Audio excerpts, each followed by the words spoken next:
नमस्कार, फाइटर समाचार में आपका स्वागत है। पेश आज 24 मई रविवार रात 8 बजे राजस्थान की टॉप खबरें। बड़ी खबरों से अपडेट रहने के लिए सब्सक्राइब करें फाइटर न्यूज को और प्रेस करें बेल आइकन को। लॉकडाउन की वजह से बोर्ड की कॉपियां भी जिला मुख्यालयों पर अटक गई हैं। पिछले दिनों वीसी में शिक्षा मंत्री श्री डोटासरा ने यह मामला उठाया था। इसके बाद सीएम ने कॉपी के बंडल वीक्षकों तक भिजवाने के निर्देश दिए। बोर्ड के अनुसार अब तक जो परीक्षाएं हो चुकी हैं उनकी ज्यादातर कॉपियों की जांच हो गई है। बोर्ड ने समय पर परिणाम जारी करने के लिए ऑनलाइन ही अंक मांगने का काम शुरू कर दिया है। बोर्ड ने वीक्षकों से तत्काल अंक मंगवाने के लिए वेबसाइट पर एक लिंक उपलब्ध करवाया है। जयपुर राजधानी में चेन मोबाइल व पर्स स्नैचर गिरोह फिर से सक्रिय हो गया है। महेश नगर और शिप्रापथ थाने क्षेत्र में चेन स्नैचिंग के 2 मामले आए। दोनों घटनाओं में बदमाशों ने पैदल जा रही महिलाओं पर झपट्टा मारकर चेन तोड़कर फरार हो गए। बाइक सवार 2 युवक महेश नगर इलाके में स्वेज फार्म सर्किल के पास से पैदल जा रही प्राची ढाणी के सोने की चेन तोड़कर फरार हो गए। वहीं दूसरी ओर शिप्रापथ थाना इलाके में सुबह रिद्धि सिद्धि चौराहे से मानसरोवर की ओर घूमने निकली गीतू खन्ना के झपट्टा मारकर बदमाश चेन तोड़ ले गए। पीड़ित सड़क पर गिर गई और बेहोश हो गई। उसके हाथ पैरों पर चोटें आई हैं। कुवैत में मौत के 34 दिन बाद शनिवार को युवक का शव सीकर जिले के नीमका थाना के तिवाड़ी का बास पहुंचा। माता पिता व परिजनों ने ताबूत में ही अंतिम दर्शन किए। दिल्ली एयरपोर्ट से दोपहर बाद 27 वर्षीय मृतक नवीन कुमार शर्मा पुत्र बजरंग लाल का शव उनके गांव पहुंचा।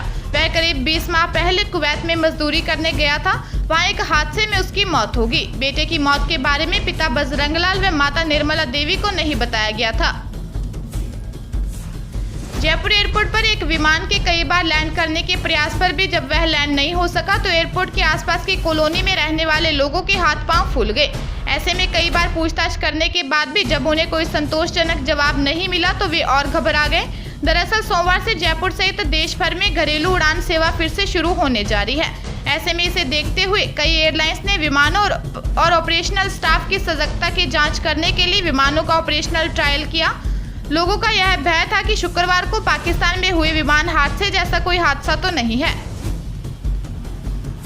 वंदे भारत अभियान के तहत कोरोना काल में विदेश से भारतीयों की वापसी तो शुरू हो गई है, लेकिन अधिकांश लोग फिर भी अपने घर तो दूर शहर तक भी नहीं पहुंच पाएंगे। कारण यह है कि प्रवासी राजस्थानियों को लेकर विदेश से आ रही 14 फ्लाइट्स जयपुर एयरपोर्ट पर ही लैंड करेंगी। साथ ही सरकार ने इन लोगों को जयपुर के होटल में ही क्वारंटाइन करने का प्रावधान किया है। इन लोगों के लिए क्वारंटाइन की व्यवस्था जोधपुर सहित 5 अन्य शहरों के होटल्स में व्यवस्था की धरी रह गई।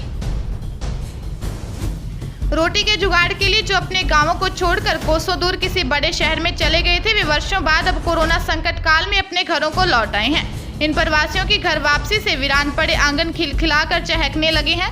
साथ ही अपने कलेजे के टुकड़ों के इंतजार में जिन बुजुर्गों के चेहरे मुरझा गए थे, वे भी अब मुस्कुराने लगे हैं। कोरोना के बीच महानगरों व शहरों की भागदौड़ से दूर सोशल डिस्टेंस और सुकून की जिंदगी तलाशने फिर से परदेसी गांव पहुंच रहे हैं। वह गांव जिसकी गलियों में उनका बचपन बीता और जो कभी उनको बेहद प्यारा हुआ करता था, लेकिन रोजी रोटी कमाने के चक्कर में वही गांव पीछे छूट गया था। वह वे लौटे हैं तो वे अपने परिवार के साथ। मेहंदीबाग टोंक में सोशल डिस्टेंसिंग व एडवाइजरी की पालना नहीं किए जाने पर एसडीएम रतनलाल योगी ने कार्रवाई की। जिन्होंने सोनोग्राफी पर कार्यरत कर्मचारी के मास्क नहीं लगाने पर 500 रुपए का चालान काटा है। लॉकडाउन की उल्लंघना की शिकायत पर एसडीएम रतनलाल योगी सोनोग्राफी सेंटर पहुंचे। जिन्होंने भीड़ देखी तो सोनोग्राफी मालिक को लताड़ पिलाते हुए पुलिस बुलाई तथा कोतवाल नरपत राम भी वहां पहुंच गए, जिन्होंने भीड़ को हटाया। एसडीएम ने 8 व्यक्तियों के खिलाफ। राजस्थान में भीषण गर्मी का दौर लगातार जारी है। आसमान से बरसती आग और लू के थपेड़ों ने मरुधरा को झुलसाकर रख दिया है।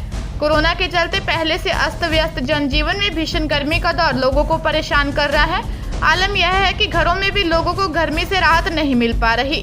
चूरू क्षेत्र में पारा सबसे ज्यादा 47 डिग्री के आसपास पहुंच गया।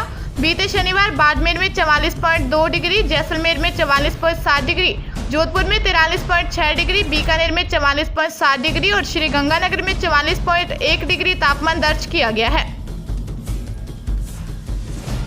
ताजा तरीन खबरों के लिए फाइटर न्यूज को सब्सक्राइब करें और बेल आइकन को प्रेस करें ताकि नई न्यूज अपडेट होते ही आपके फोन की घंटी बज जाए।